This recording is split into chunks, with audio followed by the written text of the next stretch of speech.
ہم اور آپ سالہ سال سے نماز پڑھ رہے ہیں، جس کی جتنی عمر ہے اس کے حساب سے، بھئی میری عمر ہے، میں 60 سال سے نماز پڑھ رہا ہوں، اور آپ جو ہیں آپ کی عمر کے مطابق 50 30 35 گویا 25 جتنے سال ہوئے نماز پڑھ رہے ہیں.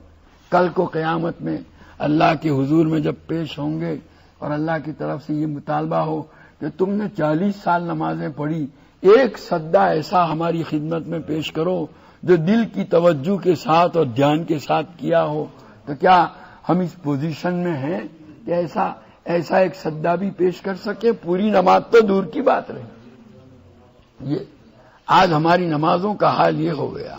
حدیث میں آتا ہے کہ قیامت کے قریب جو ہے نا یہ دین اٹھا لیا جائے. دین تو حدیث میں آتا ہے سب سے پہلی چیز جو دین کی اٹھائی جائے گی وہ کیا ہوگا؟ نماز کا خشوع. پوری مسجد نمازیوں سے بھری ہوئی ہے، لیکن ایک آدمی کی نماز بھی خشوع والی نہیں، دھیان والی نہیں. ارے اپنی نماز ابھی دیکھیے، امام صاحب ہے نا، نماز ہم نے پڑھی نا. اب یہاں اگر میں پوچھ لوں کہ امام صاحب نے پہلی رکعت میں سورہ فاتحہ کے بعد کیا پڑھا تھا، پوچھوں گا نہیں، گھبرائیے مت. کتنے ہیں جو یہ بتلا سکیں؟ کتنے ہیں؟ ارے امام صاحب کی بات تو دور کی رہی. نماز پوری کرنے کے بعد وہ سنتیں پڑھی تھی نا، 2 سنت پڑھی، اس کے بعد وتر پڑھی. تو وہ 2 سنت جو پڑھی خود آپ نے پڑھی ہے نا.